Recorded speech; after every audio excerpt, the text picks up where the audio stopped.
This is Alan Young with a welcome to Hollywood Star Playhouse, brought to you by the Bakers of America.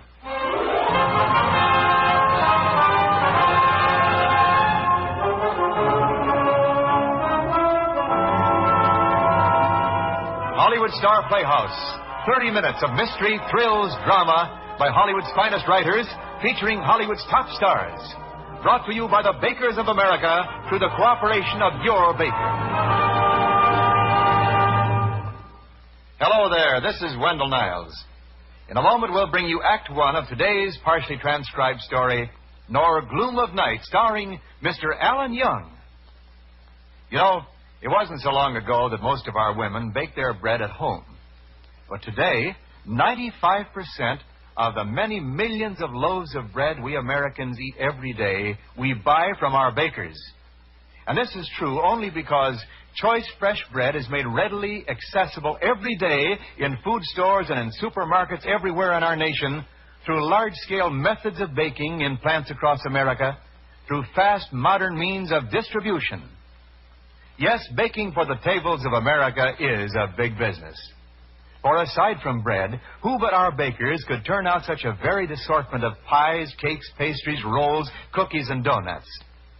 So, for variety, convenience, economy, for nutritious good eating, let the Bakers of America help you serve better meals through bakery foods. And now, Act One of Nor Gloom of Night, starring Mr. Alan Young.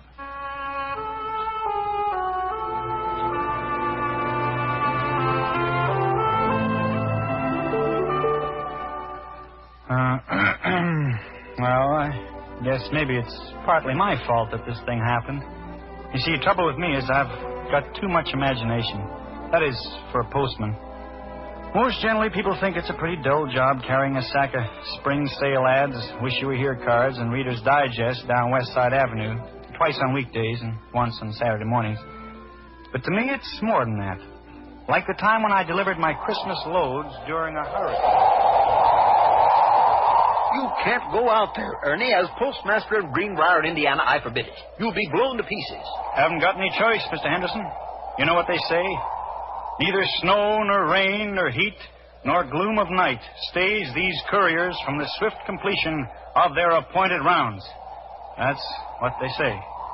The people on my route are expecting these packages, and I'm going to deliver them, no matter what.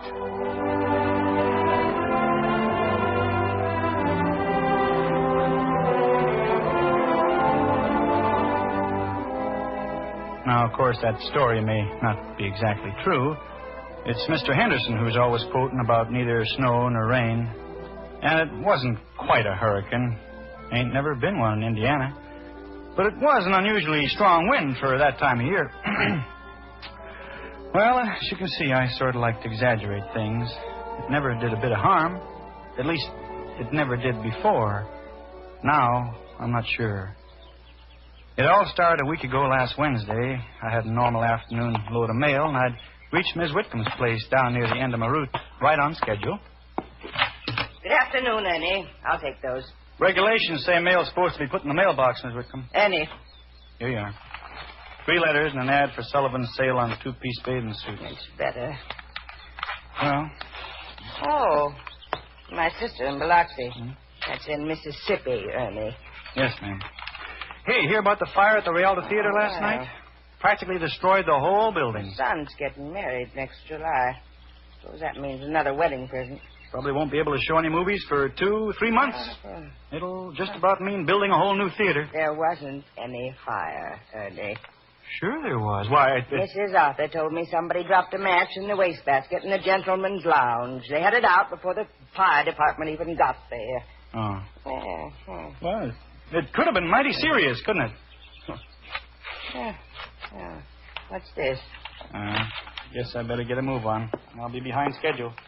See you tomorrow morning, Ms. Whitcomb. Just a minute, Ernie. Yes. Are you under the impression that Mr. C.W. Whitney lives at this address? Why, no, of course not. The Whitneys live in the next block. And why are you delivering their mail to me? What?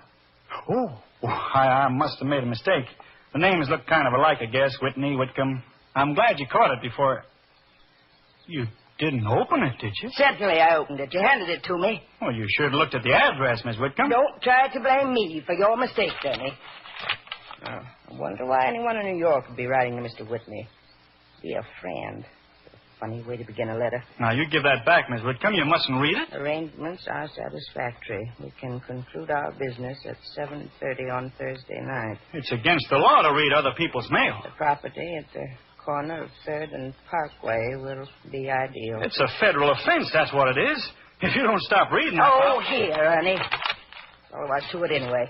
I once heard of a fellow who got 15 years in prison for opening a letter. It wasn't his. I'm sure you did. Now, if I can get it sealed up again, Mr. Whitney might not notice. I don't think it'll make any difference, Mr. Whitney, one way or the other. Maybe. Well, if he doesn't look too close, it might get by. Still, it wasn't right of you to read it, like taking the law in your own hands. You delivered it to me. That was an accident. I ought to report you to Mr. Henderson. Oh, honestly, the way you exaggerate, Ernie. You'd think I'd done something terrible. Well, you have. You've made me 3 minutes late. That's what you've done. I'm hardly responsible for the inefficiency of government employees. It's enough that I pay your salaries.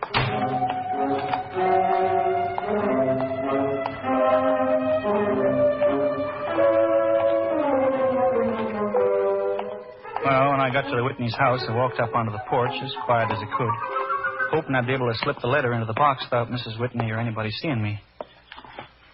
Wouldn't you know that was the one day I'd have trouble getting the box to open? Something must have hit against it, because one corner was bent tight. Having trouble, Ernie? Huh? Oh, Mr. Whitney. What are you doing home today? Just a touch of laryngitis. Thought I'd give my voice a little rest. Sorry to hear that. Here's a letter for you. Thanks. Well, so long. Anything wrong, Mr. Whitney? What do you mean? About the letter. Why, no. Of course not. It's nothing but an advertisement. Somehow it didn't strike me funny when he said it. Almost anything nowadays can be turned into an ad. Besides, I had other things to think about. I was busy trying to make up for lost time. And I finished up the afternoon right on the dot. Well, maybe I was a minute late, but not more. And that's the truth, so help me. Anyhow, next day was Thursday, beginning of the month, so you could see what that means. This month's bills, last month's bills, and for some of the folks on my route, they have to go back even further. And to top it off, the Phillips Airedale nipped the back pocket out of my brand new uniform. Don't know how he does it, but the dog can always tell when I'm wearing one of my good outfits. Well, by Friday morning, I'd forgotten all about Mr. Whitney's letter, and I was having breakfast in the diner across from the post office. I'd been reading the paper for maybe 3-4 minutes. The article was on the second page. Here's your egg, Ernie. Thanks, Alice. Hit and run victim, Miss C.W. Whitney. Miss C.W. Whitney was killed yesterday evening about 7:30 p.m. by a hit-and-run gray coupe while she and her husband were crossing 3rd Street at the corner of Parkway Avenue. Due to the light rain... 3rd and Parkway. No, that vacant lot near the school. Alice, has Chief Gordon been in yet? Of course not, Ernie. He never has breakfast before 9. You know... When he comes in, you tell him I want to see him as soon as I finish my morning delivery. All right, Ernie. Hey, aren't you going to finish your egg?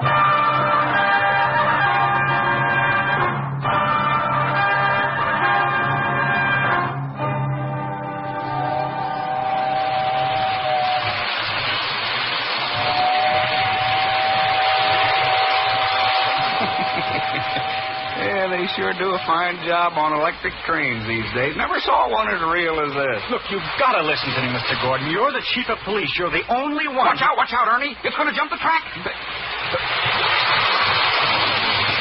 No, sir, she made it. How do you like that for a sharp turn? Won't you switch that off for a minute, please? Well, tomorrow's Freddie's birthday. I got to test the train before I give it to him. May not get another chance. Isn't a murder more important than birthday presents?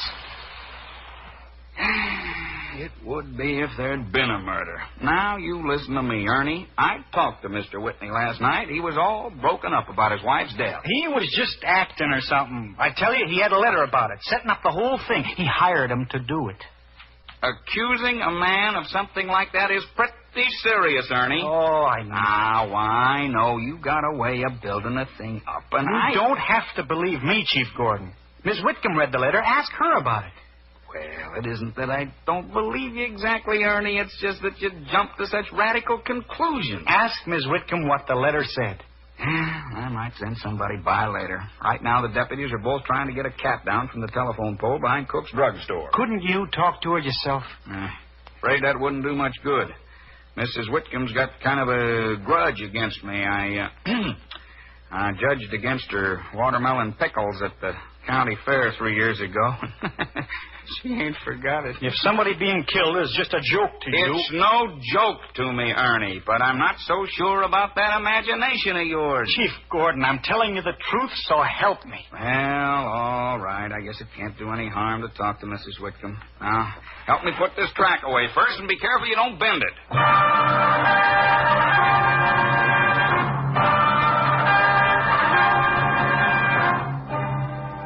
Well, I never heard of such a thing. Accusing me reading other people's mail. Don't you think I know it's against the law? Nobody's accusing you of breaking the law, Mrs. Whitcomb. It's just that Ernie says. Now, he threatened to make trouble for me, but I never thought he'd go this far. This isn't about you, Miss Whitcomb. It's about Mr. And Whitney. you, Chief Gordon, believing such an outrageous lie. Why, everybody knows you can't put any stock in a word Ernie says. Mrs. Whitcomb, I'm afraid you don't understand. There's nothing I want to understand. I did not read any letter addressed to Mr. Whitney. Does that answer your question? Yes, Mrs. Whitcomb. Then you'll have to excuse me. I'm putting up some pickles. Not that you know anything about pickles, Chief Gordon. She did read it. She stood right here and opened it and read it. Come on, Ernie. But, Chief Gordon, I'm telling you, that letter... Ernie, even if there was such a letter, what does it prove? All it says is Mr. Whitney's interested in some property at 3rd and Parkway, and there's a deal concerning it, and there's something about 7:30 on Thursday night. Mr. Whitney and his wife go down there, maybe to look it over again or something, maybe to conclude the deal. There's an accident. Mrs. Whitney is killed. Now, doesn't that make just as much sense as jumping to the idea that he took her there so somebody could murder her? But why did he lie to me about the letter, then? Some people like to keep their business private. Well, Ernie? Okay, I guess it could have happened that way. Maybe it was true. Maybe Mr. Whitney and his wife were just out for a walk, but I just couldn't believe it. I wasn't sure why until the next morning when I walked up Mr. Whitney's steps with 5 or 6 sympathy cards addressed to him. It was just as he opened the door that I remembered something in that newspaper item. A man who stays home from work with laryngitis doesn't go out for an evening walk. Not when it's raining. Good morning, Ernie. Morning. I want to tell you how sorry I am about Miss Whitney. Thank you, Ernie. I understand. Here's your mail. I don't suppose you'll be buying that property now. Property? On 3rd and Parkway, where the accident happened. What are you talking about? Isn't that why you were there? Some kind of business deal? What gave you that idea? I don't know. I heard it somewhere, I suppose. Why, as a matter of fact, I was thinking about buying on that corner, but I didn't know that anyone here knew about it. I was carrying on the negotiations by mail. I guess you can't keep anything a secret in a small town like this. I guess not. You, haven't been reading my mail, have you, Ernie? No, of course not. I didn't think you really had. You know, that can get you into a lot of trouble.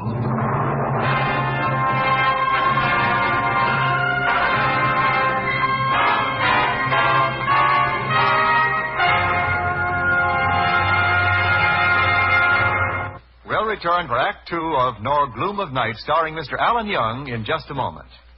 But first, I want you to hear some sounds that are familiar all over our country this time of year. Let me open the window.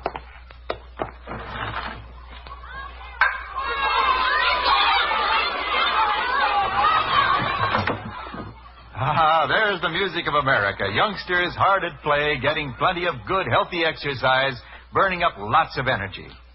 And, Mother, when mealtime rolls around these days, be sure that your hard-playing youngsters get plenty to eat and plenty of the right kind of food. One food that is always right for children is enriched bread, because bread enriched with important vitamins and minerals is energy-rich food. In fact, bread is lots of good foods in one: flour, milk, shortening, yeast, sugar, and salt. Foods generous in proteins and calcium. And isn't it encouraging to know that while your children are eating enriched bread, they're getting the wonderful health-giving vitamins of the B complex? Elements every child needs every day to maintain a well-balanced diet. And of course, Mother, you know that bread supplies lots of food for very little cost. For bread supplies more nutritive value, penny for penny, than any other food eaten every meal. So, serve enriched bread at each meal every day to help keep your family healthy and strong. And now, Act 2 of Nor Gloom of Night, starring Mr. Alan Young.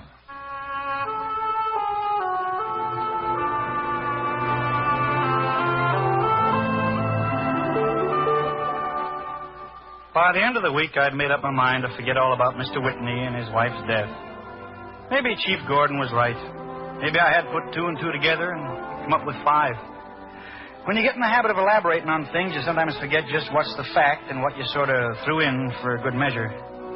But after lunch, that was on Friday, something happened that proved I'd been right for sure.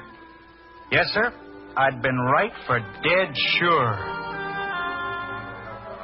West, southwest, west, north. I was arranging my mail as the sorting clerk tossed it in the west side bin. It was a heavy load for an off-season. There was a lot of out-of-town stuff, because the westbound trains have been held up by a tremendous hailstorm the day before. Matter of fact, I hardly noticed the letter at first. I just stuck it in the back of my pouch for the rest of the first class. And then I remembered. That spidery handwriting. That New York postmark. And the same square envelope.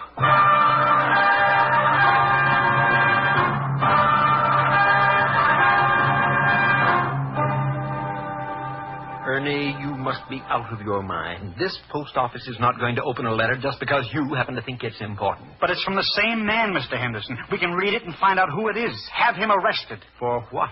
For murdering Miss Whitney. This letter will prove it. He's probably trying to get more money for doing it, or maybe he's blackmailing Mr. Whitney. Or maybe... This is utter nonsense, Ernie. Or maybe Mr. Whitney's hired him to murder somebody else. Sure, that's what it is. Sure, don't you see, Mr. Henderson? That's why he's writing again. Don't you see? No, I do not. Somebody else is going to get murdered, Mr. Henderson. I'm positive. Now, you listen to me, Ernie. This is a perfect example of the way your mind works.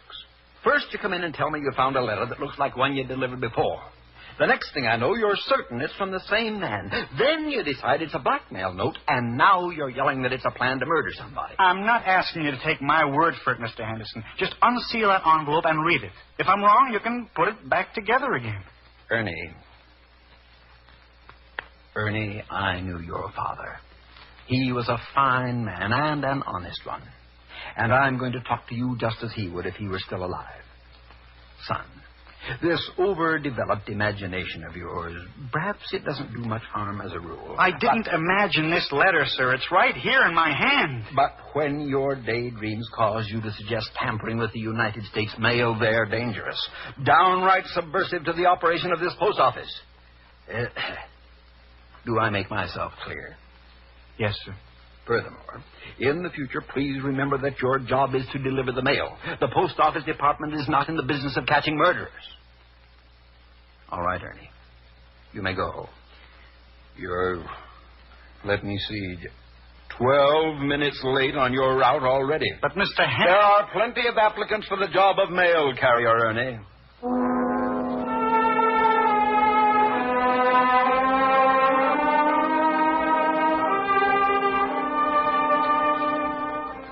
That afternoon, West Side Avenue seemed twice as long as it ever had before. And that letter in the first-class section of my bag felt like it weighed a couple of tons. In 5 minutes, I'd get to Mr. Whitney's house, and then it'd be too late. He'd just look at the envelope, stick it in his pocket, and slam the door, and there'd be nothing I could do to stop him. Anyhow, I glanced up and saw Miss Whitcomb peering out the window waiting for her mail. Then I got an idea. I pulled the square envelope out of my pouch and held it in my hand. Well, Ernie, by the time you got here, I've been getting my drapes all unpleated staring out the window. I'm right on schedule, Miss Whitcomb. Suppose you are. Don't see why. Just because I live out at the west end of town, I have to get my mail an hour later than anybody else. What are you waiting for, Ernie? Give it to me. Yes, ma'am. Wonder if there's anything from my aunt. Last I heard, she was getting better. Suppose that means she's going to die. That square one's from out of town. Oh, New York postmark. Well, suppose she might have had her son mail it for her. He works in the city. Well, good afternoon, Ernie. Aren't you going to open it? That's what one usually does with mail, Ernie, and I'm quite capable of reading my own letters without your help.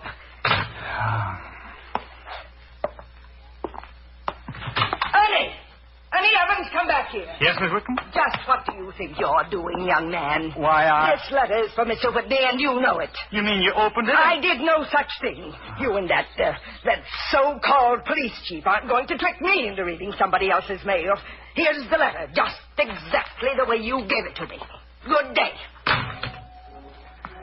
I put the square envelope in the back of my pouch and tried hard not to think about it as I kept walking on down the block. But as I stepped over the Jenkins kids' roller skates, I found myself wondering who was going to be killed this time. Then I remembered. Miss Whitney had a sister living over on the north side. Maybe she was the one. I bet that's it. As soon as I get off my route, I'll telephone her. I'll warn her that... I reached into my pouch for the next delivery. I pulled out 3 cards and a square envelope. I was at the Whitney house. Now I had to deliver the letter. I looked up, expecting Mr. Whitney to be waiting for me, but he wasn't there. All the shutters were closed tight, and welcome mat was gone from front of the door. I didn't go directly to the mailbox. I don't know why exactly. I felt that I wanted to see Mr. Whitney face to face. Maybe I had the nerve to tell him that he couldn't get away with it. Not this time. Maybe I'd be able to say, I know what you're up to. Or maybe I'd be too scared to say anything. Then I saw the slip of pink paper stuck in the corner of the mailbox. Change of address form. C.W. Whitney. New address, general delivery, New York City.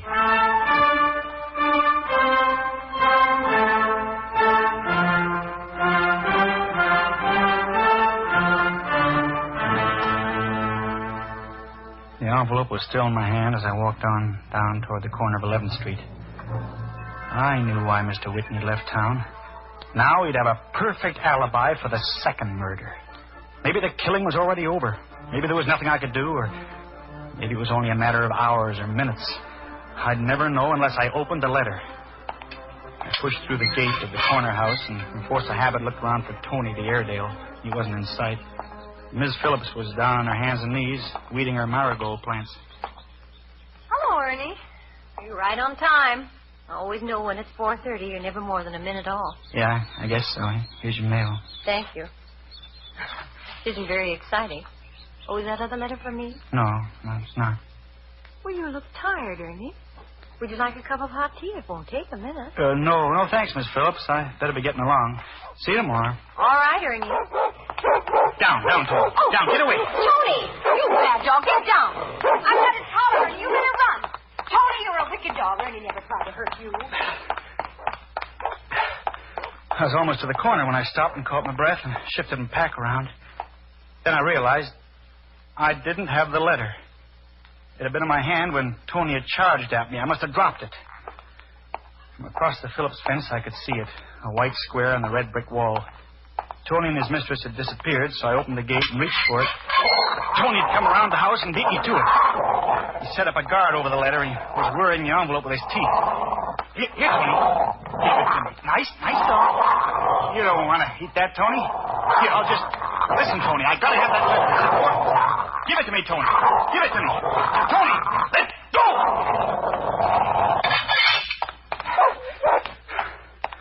The envelope had been chewed open, and the bottom half of the letter was in shreds. I stepped off the curb and started across 11th Street, trying to stuff the letter back in the envelope. And then I saw what it said. Honest, I couldn't help it. It said, "Dear friend, new arrangements are satisfactory. We can stay the appointed courier at 4:30. Corner of West Side and 11th. He's never late."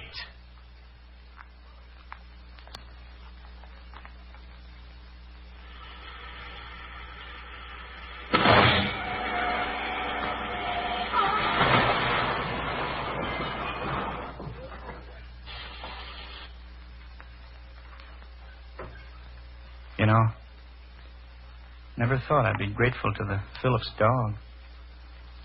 But if he hadn't made me late, I'd have been in the middle of the street.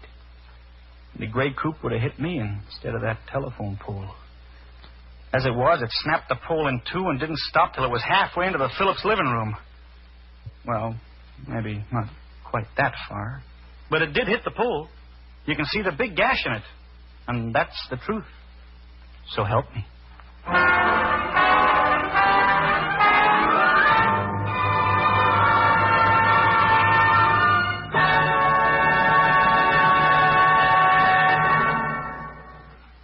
Alan, for that. You certainly chalked up a good one for our series, and I hope you'll come back again real soon. You won't ever ask me twice, Wendell.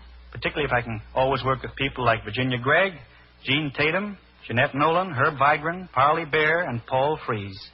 Thanks a lot, folks. Thanks again, Alan. We'll hear about the star of next week's Hollywood Star Playhouse show, Mr. Lee Bowman, right after our Bakers of America home economist, Miss Helen Reed, gives you an ounce of suggestion about pound cake. Miss Reed? Thank you, Mr. Niles. The uniced pound cake you can buy at your bakery, at any food store or supermarket, is one of the best friends a dessert-minded housewife ever had. It's a cake you can serve loads of different ways. And here's one way you might like to try. Peach shortcake a la mode. Cut half-inch slices of your pound cake. Then, from brick ice cream, also cut half-inch slices. Sandwich the ice cream between two layers of cake. Then cover each serving with peaches, either fresh, frozen, or canned. And if you feel like really splurging, add a dash of whipped cream on top. Peach shortcake a la mode is the sort of dessert that takes only a moment to fix, but it looks and tastes as deluxe and delicious as something that might have taken hours of preparation. Why not buy a pound cake tomorrow? Taste what grand desserts you can make with it. Thank you, Miss Reed. And now here's a word about next week's thrilling story on Hollywood Star Playhouse starring Mr. Lee Bowman. You know what you want, so you wait, because it's big enough to wait for. And you figure out how to work it when the time comes. Then you find you're walking towards death, because you've stepped into the wrong pair of shoes.